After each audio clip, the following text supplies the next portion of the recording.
Bonjour à toutes, bonjour à tous. Aujourd'hui, je vais faire une réponse au documentaire que j'ai relayé et publié sur ma chaîne concernant l'interview d'Ahmadinejad face à Pujadas et à Thierry. Donc, je vais motiver cette publication par des explications pour répondre à la question précise ou quelques questions précises et mon sentiment général sur cette vidéo et par rapport à un auditeur. Alors, ce qu'il y a souvent dans ce genre d'affaires, c'est qu'il faut distinguer le fond et la forme. La forme, c'est des techniques journalistiques traditionnelles en Occident, et plus spécifiquement en France. Il faut essayer d'avoir un peu de hauteur de vue, c'est-à-dire que vous avez le format traditionnel de l'interview, en face à face, et vous avez le format un peu punchy de l'interview journalistique qui consiste à être deux, voire trois. En l'occurrence, ils étaient deux, ce qui tente à démontrer que le nombre signifie simplement qu'ils n'étaient pas tout à fait sûrs de leur force idéologique. Donc, alors je ne vais pas prendre parti moi pour Bachar, ou pour Ahmadinejad, ou pour... voilà, je donne un sentiment général. Là, en l'occurrence, il s'agit d'Ahmadinejad. Donc, Pujadas, je parle de Bachar parce qu'il y a une interview assez récente qui a été faite de Pujadas face à Bachar, qui a bien démontré d'ailleurs qu'il avait prévu de lui poser un certain type de questions, et il lui montre une photo en lui disant regardez, c'est bien des hélicoptères qui viennent de chez vous, etc. Bon, ensuite, c'est la langue de bois traditionnelle des politiques qui suivent. Personnellement, je suis assez critique moi avec Pujadas. Je trouve qu'il manque un peu de neutralité journalistique. Voilà. Et d'ailleurs, c'est assez intéressant puisque dans le documentaire dont on va discuter, et dont je vais vous donner mon impression, à la fin, le deuxième complice, entre guillemets, le deuxième journaliste de Pujadas qui l'accompagnait, n'a pas pu s'empêcher de poser une dernière question un peu titilleuse et qui n'a absolument pas porté ses fruits. Alors, moi je pense qu'il y a deux choses, donc le fond et la forme. Sur la forme, je trouve que c'est assez équilibré, même si on remarque quand même que Pujadas a été deux trois fois balayé dans ses cordes. Et puis, je pense pas qu'il s'attendait à une telle résistance intellectuelle. Alors après, on peut être d'accord ou pas avec le discours de Mahmoud Ahmadinejad, mais il y a un problème. Il s'attendait vraiment à un format précis d'idées préconçues, et en se disant on va attaquer, bien évidemment poliment, toujours en mettant la virgule, la formule de politesse un petit peu avant. Et puis voilà, mais il ne l'a pas, n'a pas réussi à mon avis, ça c'est une impression plus générale sur la publication de cette vidéo, il n'a pas réussi à le déstabiliser quelque part. On voit même qu'à un moment donné, c'est un peu l'enfant qui prend des leçons. Il y a des temps qui sont très impressionnants, et puis à un moment donné, Mahmoud, c'est quand même... On peut reconnaître l'intelligence. On peut reconnaître l'intelligence, c'est pas antinomique. Et honnêtement, à un moment donné, il inverse les rôles. C'est-à-dire, il pose des questions, et on voit que Pujadas est un peu embêté. Il n'est pas tout à fait capable de répondre directement, ou alors il essaye de s'en sortir par une pirouette. Et j'ai trouvé cette interview intéressante, non seulement sur le fond, mais sur la forme. Et alors, sur l'Holocauste,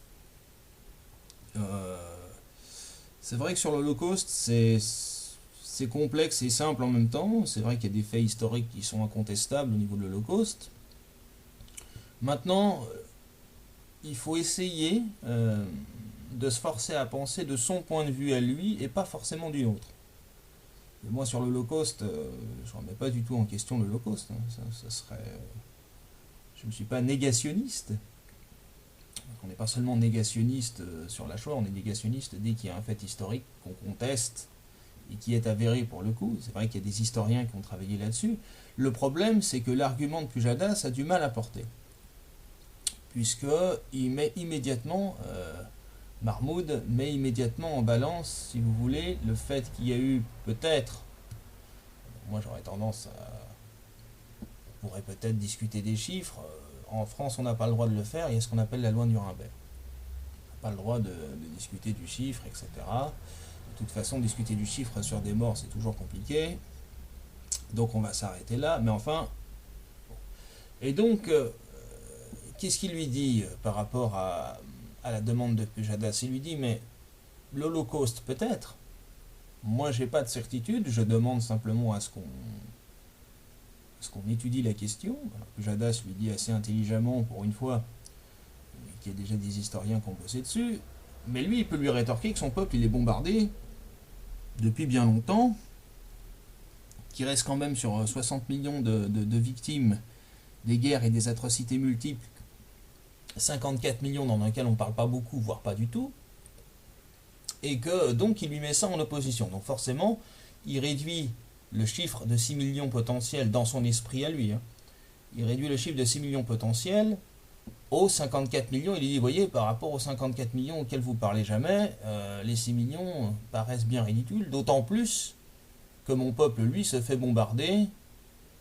Et voilà, maintenant, sur des plans plus géopolitiques, géostratégiques politiques, on va dire, c'est vrai que pour moi, Saddam Hussein a servi de pion aux Américains.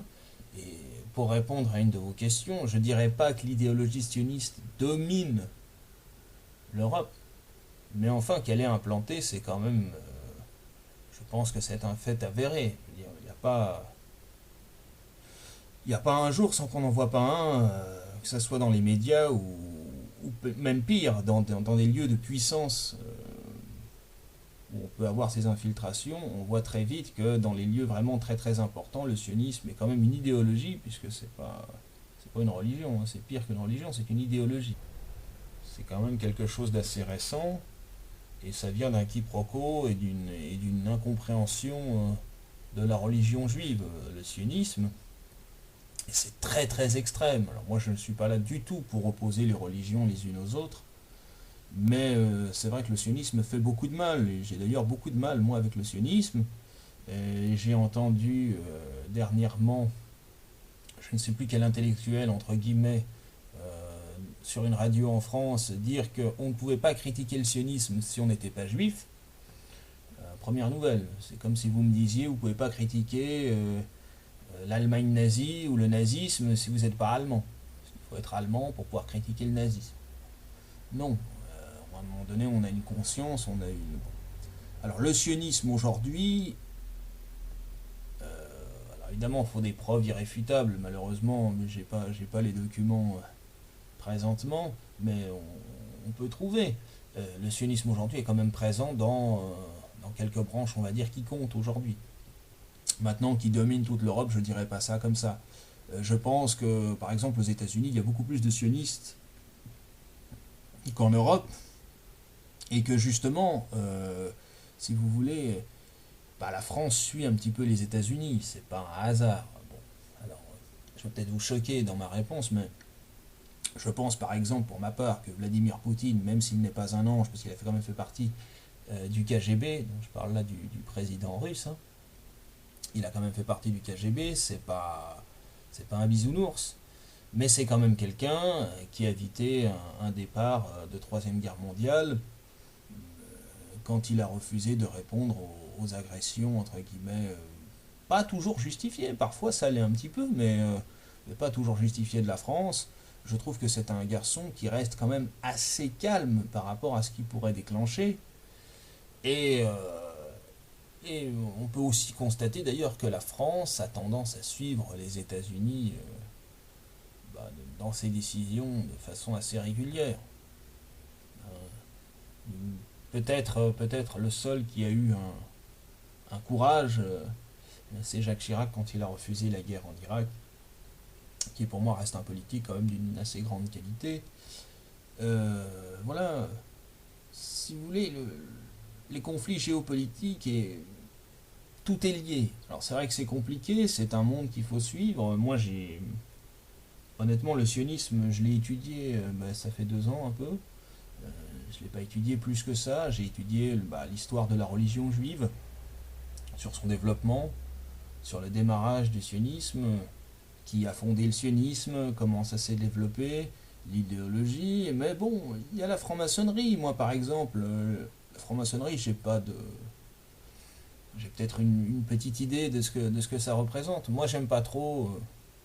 Dès qu'on met des costumes et qu'on se réunit en rond comme ça fait un peu secte. On dirait un peu toutes les religions, c'est un peu ça. Mais j'ai du mal avec ça. Voilà, le côté, il faut nous écouter, mais on est pour la République. J'ai un peu de mal à comprendre le double discours ou le discours contradictoire qui consiste à dire on ne nous donne pas assez la parole, on devrait prendre entre guillemets loi de notre avis, mais on est pour la République et pour la séparation stricte. Non, on peut écouter quelqu'un sans forcément signer en bas de la feuille en disant nous sommes tous francs-maçons. Mais bon, la franc-maçonnerie encore, c'est un fait avéré, ils s'en cachent même plus maintenant, ils vont en défiler en robe de soutane et en disant nous sommes francs-maçons. Et la franc-maçonnerie, c'est la partie gentille, on va dire, du sionisme, quoi. C'est un peu lié d'ailleurs, on peut être franc-maçon et sioniste, très souvent c'est le cas. Alors il y a des gens évidemment qui vont se défendre d'être sionistes, mais moi je mettrais dans la catégorie des sionistes, c'est une impression que j'ai dans l'excès. Je mettrais évidemment BHL, je mettrais évidemment Alain Finkielkraut, je mettrais tous ces gens-là, tous ces gens qui voient le musulman sans le désigner vraiment, parce que BHL il est un peu plus nuancé, pas tellement sur les enfants palestiniens, il n'aime pas trop qu'on parle de ce sujet-là par exemple, les enfants palestiniens ça le dérange beaucoup. Donc voilà, si vous voulez, pour en revenir à l'interview de Mahmoud Ahmadinejad, il fait quand même remarquer qu'il y a quand même il a le sentiment d'un deux poids deux mesures, et puis c'est vrai que, alors pour le coup, j'ai un peu suivi le développement du monsieur. Bon, il a été prof de mathématiques, et pas seulement, prof de lettres aussi, il a donné des cours à des enfants dans ses quartiers, bon, il a quand même le soutien du peuple, et c'est vrai que, disons que les petites projections qu'on en a en Occident, spécialement en France, sont pas toujours exactement la vérité révélée ou du moins reflétée, quoi. Et voilà, il a quand même eu le soutien de son peuple. Aujourd'hui, on le considère encore comme un homme, en tout cas là-bas, comme un homme de paix. Maintenant, vous savez, si on prend un parallèle que je prends pas souvent, mais je vais le prendre pour une fois, c'est moi qui vais en parler. À l'époque de la Deuxième Guerre mondiale, on expliquait aux petits Allemands qui allaient à l'école que le français était un français décapité, violait, torturait et traitait tous les Allemands de sales Allemands. Et on expliquait aux petits Français qui allaient à l'école que l'allemand violait, torturait, etc., etc. Donc forcément, c'est trop compliqué. Maintenant, quand on voit la réalité et qu'on sort des maisonnettes en Palestine, en Iran, et qu'on voit les drones américains, où la bonne parole française suit des massacres, des bombardements, ou des enfants, des populations, on ose appeler ça des missiles intelligents, mais en réalité ça frappe surtout les civils plus que les cibles demandées, mais ça ils le savent très bien. Moi, si vous voulez, je suis assez en accord avec Tariq Ramadan quand il dit, je mets, il ne le dit pas aussi clairement, mais on l'avait interrogé sur la mort de Ben Laden. Il dit, qu'est-ce que ça vous fait, la mort de Ben Laden, etc. Il dit, mais moi je ne me réjouis pas de la mort d'un homme, fût-il le pire des hommes, et moi je demande à ce que M. Bush aussi puisse répondre de ses crimes par rapport à toutes les guerres qu'il a déclenchées. Bon, j'ai suivi un débat il n'y a pas si longtemps avec des intervenants, je crois que c'était une émission présentée par Yves Calvi. C'était C'est dans l'air, je crois, où ils expliquaient que et justifiait les différentes interventions de François Hollande, comme de Nicolas Sarkozy, comme d'autres d'ailleurs, en disant oui, mais c'est faire preuve de virilité et c'est montrer le côté le côté souverain, hein, le côté monarque, le côté chef de guerre. Voilà. Et, entre guillemets, c'est montrer ses coronesses ou du moins sa testostérone. Alors ça, je trouve ça complètement ridicule. C'est pas ça du tout. D'ailleurs, à un moment donné, dans l'interview en question avec Bachar, Pujadas lui dit mais la bombe nucléaire, alors, il y a ce débat avec la bombe nucléaire, etc. Il commence à lui poser des questions en disant mais est-ce que vous avez tel document, tel document, tel document, parce que nous on nous dit que il dit mais est-ce que vous êtes inspecteur? La réalité des faits, c'est qu'il y a des pays qui ont eu la bombe nucléaire et qui ont perdu la guerre. La vraie guerre, ça n'empêche pas d'avoir un double discours et de se doter de la bombe nucléaire. Ça, je ne sais pas, on ne sera pas dans le secret des dieux. Moi, ce que j'ai apprécié, si vous voulez, dans cette intervention et dans cette interview de manière générale, c'est qu'on voit clairement, pour moi, il y avait un élève qui ne s'attendait pas à être dans la position d'élève, qui est venu avec un confrère à lui pour mettre un petit peu la pression, toujours en étant poli, toujours en étant policé, mais avec une volonté très claire de déstabiliser l'intervenant. Et puis il s'est heurté à une intelligence qui manifestement l'a dominé. Et l'a dominé avec le sourire et avec beaucoup de classe. Alors après, est-ce qu'il y a un double discours là-dedans? Moi, c'est pas l'impression que ça m'a donné. Maintenant, je ne suis pas, encore une fois, dans le secret des dieux. Peut-être. Peut-être, mais ça fait partie... moi qui joue modestement aux échecs et qui était assez bien classé, ça fait partie des techniques. Mais je trouve que voilà, le service public aurait dû d'ailleurs publier cette interview. Parce que ça l'a rendu en tout cas plus nuancé. Comme vous l'avez fait, on est en droit de se poser des questions. Voilà, on se pose des questions. Alors l'idéologie sionisme, effectivement, elle existe. L'idéologie sionisme en Europe, elle est implantée. Maintenant, je ne dirais pas qu'elle domine toute l'Europe. Mais enfin que les États-Unis aient en tout cas une très forte influence au niveau de l'idéologie sionisme et autres d'ailleurs, parce que les États-Unis c'est pas seulement ça. Hein. Les États-Unis c'est pas seulement le libéralisme. Les États-Unis c'est le port d'armes pour chaque citoyen. C'est Barack Obama en tant qu'afro-américain président, mais une discrimination et une apartheid encore assez visible du point de vue de la population africaine ou nord-africaine ou afro-américaine. Donc voilà, c'est une logique de va-t-en-guerre. Et puis les Français derrière, il y a, vous savez, c'est comme l'Arabie Saoudite aujourd'hui. Vous qui parliez des hypocrisies françaises dans votre entre guillemets, dans votre demande ou dans votre commentaire. Il est vrai que l'Arabie Saoudite, par exemple, on a du mal à critiquer l'Arabie Saoudite. Pourquoi? Parce qu'ils ont de l'argent. Donc la réalité, pour faire très simple, c'est qu'un pays qui a de l'argent, quelle que soit la dictature que cela est, on se tait en Europe comme partout dans le monde. Parce que c'est l'argent qui domine tout ça. Et l'idéologie, à partir de là, elle est facile à comprendre. Bernard-Henri Lévy, c'est très facile de se balader en Libye avec un jet privé à 3 km des bombardements, ou en disant regardez, je suis le Zorro, mais il a déclenché un chaos extraordinaire. Si vous voulez, c'est comme le cas de Kadhafi. Kadhafi, c'est un dictateur. Pour moi, c'est quelqu'un qui moralement, si on enlève la morale, on peut l'expliquer, mais moralement, c'est pas quelqu'un que je fréquenterais. Hein. Même pire, je passerai mon chemin. Mais d'un point de vue politique, il était quand même pour l'indépendance de quelques pays africains. C'est-à-dire, il avait l'ambition de créer une monnaie indépendante par rapport au dollar, par exemple.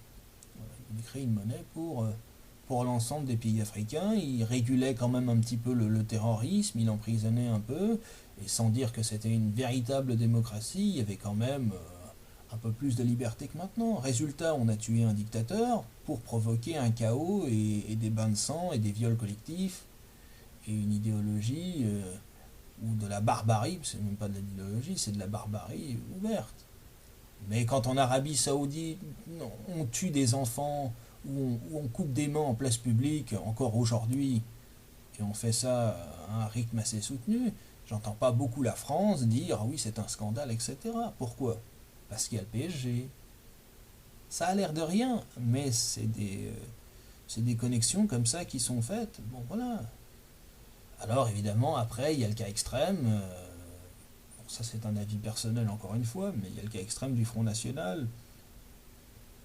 Mais ça c'est un autre sujet. On va rester sur le sujet du jour. Donc pour en revenir à la vidéo, voilà, je trouve que en tout cas par souci et par honnêteté intellectuelle, le service public aurait dû, ça a eu lieu en 2007, hein, aurait dû le diffuser. Voilà. Seulement ils se sont vite rendus compte que le journaliste était un peu en difficulté à plusieurs moments de l'interview.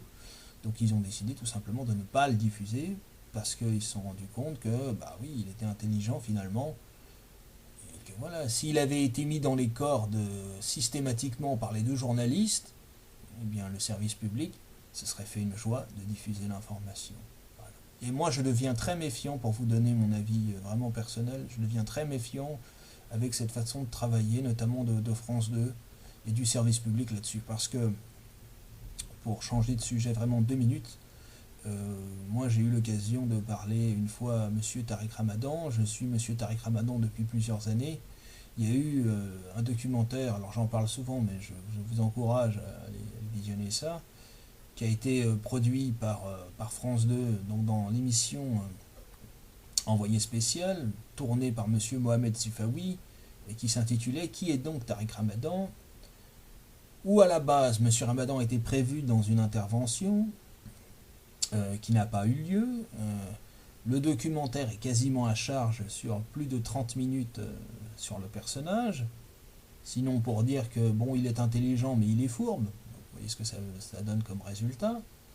Et puis chez nous, en Suisse, ce documentaire, si j'ose dire, de propagande a été déprogrammé puisque trop à charge.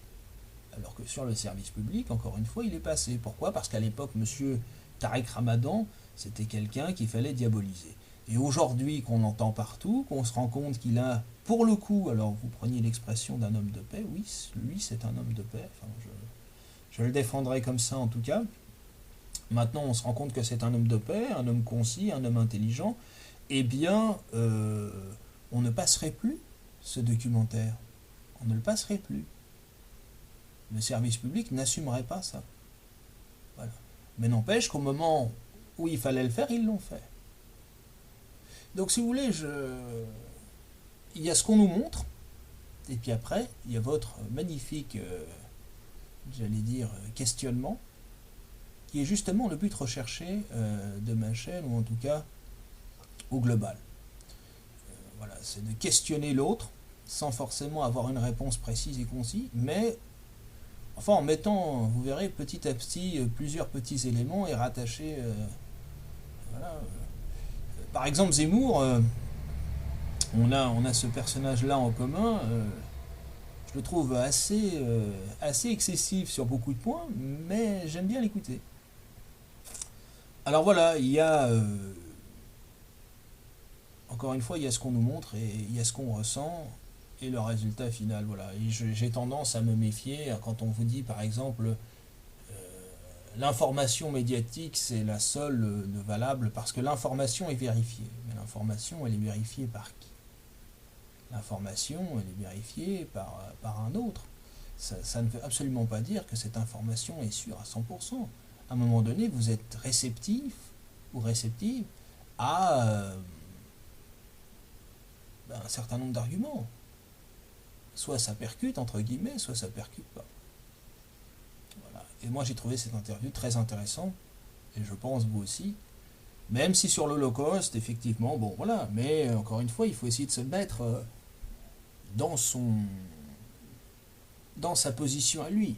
C'est-à-dire son peuple est vilipendé, on l'accuse systématiquement d'être un dictateur, alors que franchement, c'est vraiment pas l'impression qu'il en donne. Hein. Enfin, moi j'ai suivi un peu ses travaux, on peut pas dire qu'il a réprimé son peuple dans la pire des dictatures. Je rappelle d'ailleurs que les États-Unis voulaient renverser le président, entre guillemets, l'ex-président iranien. Donc Mahmoud Ahmadinejad, il voulait absolument le... Parce qu'il y a une résistance qui ne leur plaît pas. Donc si tous ceux qui vous résistent un peu intellectuellement, à partir du moment où je ne suis pas d'accord avec votre point de vue, je dois vous renverser ou pire vous déclarer la guerre, ça on appelle ça une dictature. Donc c'est pas tout à fait ce qu'ils disent, parce qu'ils n'ont pas été jusqu'au bout. Mais voilà, ils l'auraient fait, la France se serait couchée en disant oui on n'est pas d'accord avec ça, mais après tout s'ils veulent le faire, ça les regarde. Hein. Bon, je trouve ça un peu hypocrite si vous voulez. C'est facile de s'attaquer à un homme, malheureusement pour eux, et heureusement pour mon plaisir personnel, il a résisté intellectuellement. Maintenant sur l'Holocauste, je n'ai pas forcément son point de vue, mais évidemment, par rapport à ce qu'il subit, enfin ce que son peuple a subi, ce qu'il continue à subir d'ailleurs, c'est pas grand chose quoi. Hein. Évidemment, si moi j'aime pas comparer les morts, un mort est un mort et ça se respecte, mais Pujadas n'a pas à rentrer dans une espèce de surenchère et à poser 15 fois des questions qui n'ont pas assis à son rang. Vous pensez bien que s'il y avait eu un problème, il aurait déjà été dénoncé par la centaine d'inspecteurs qui se sont déplacés sur place pour vérifier telle ou telle chose. Mais je constate qu'aujourd'hui on continue. Ah voilà, bon maintenant, ça ils ont changé de président, vous me direz, c'est peut-être différent. Mais bon, c'est vrai que c'est un joueur d'échecs, hein, Mahmoud. C'est un joueur d'échecs, donc bon, il y a peut-être un peu de, peut-être une part de bluff. Mais je pense qu'il a répondu, en tout cas sincèrement, à 85% dans l'interview en question. Et l'idéologie sioniste, effectivement, elle est présente en Europe. Maintenant, dire qu'elle est dominante en Europe, je ne dirais pas ça comme ça. Je pense qu'elle est beaucoup plus dominante aux États-Unis, par exemple, qu'en Europe. Mais quand on voit ce qui est en train de devenir les États-Unis, moi qui n'étais déjà pas très favorable aux États-Unis à la base, même s'il y a des intellectuels qui sont brillants, on est en droit de se poser quelques questions. Moi qui ai une profonde aversion pour les armes, par exemple, savoir que des enfants de 8 à 9 ans peuvent avoir des armes, entre guillemets, couleur Barbie qui fonctionnent très bien, ou qu'on aide, ou qu'on apprend aux aveugles à tirer avec une arme automatique, moi ça me pose un petit problème. Vous voyez. Mais bon, après, je veux pas faire le moraliste. Mais le sionisme existe bel et bien. Le sionisme existe bel et bien. Et là, moi encore une fois, je ne suis pas musulman. Là où j'en veux un peu à la communauté, entre guillemets, ou aux musulmans de France, c'est de prendre la parole uniquement quand on attaque l'islam, ce qui est normal, ce qui est logique, ou quand on diabolise. Le musulman devrait lui aussi prendre la parole sur des faits sociaux et sur des sujets régaliens de tous les jours en France. Bon, maintenant, si vous voulez, nous, par rapport à la France, en Suisse, on est quand même assez bien lotis. On a un chômage qui est à moins de 3%. On a quand même des salaires qui sont plus que corrects.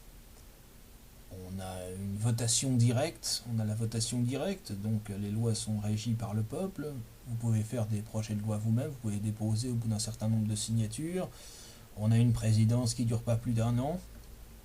Donc on a une monnaie stable depuis très longtemps, et on a l'une des plus fortes démocraties. On a l'ONU, on a l'OMS, on a tout ça. Donc c'est sûr que nous, on regarde ça d'un point de vue extérieur. Alors on ne veut pas donner de conseils à nos amis français, mais